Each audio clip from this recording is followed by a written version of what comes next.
for our topic today, as we go through this, now to set you up a little bit, you're both the co-founder and chief operating officer of 34 Strong.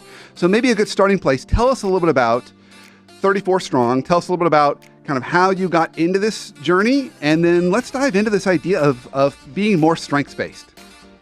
Yeah, I'll lead with telling how I got into it and a little bit about the why before we get into the what, because with your focus and for your listeners that are out there, I got a confession to make, and that was I was living a life of extreme dysfunctionality.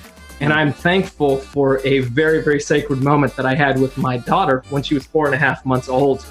My wife, my daughter, and I were on a beach in Hawaii, and it was our first family trip that we had taken together, Brandon. And one of those mornings, I was sitting up on the lanai having a papaya, just eating, and my daughter was sitting in my lap, and I was just relishing this whole experience of fatherhood, my first child, and just cool. like, wow, this is incredible, right?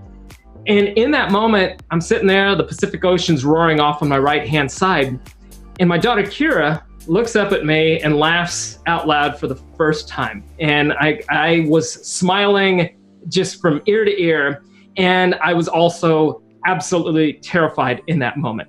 The reason I was smiling ear to ear was because in that moment, I saw her and realized, wow, you have all of this potential. You're going to do X, Y, Z. You're going to be able to run. You're going to be able to talk.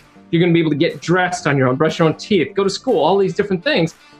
And I was terrified because in that moment, here I was with my wife and my daughter, two of the most important people in my life.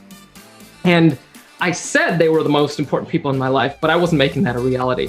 I was living a life where I was commuting nearly 100 miles per day each way, round trip. What? Not making them a priority in my life. Yeah, I used to commute from Sacramento down to San Francisco 3 to 4 days per week.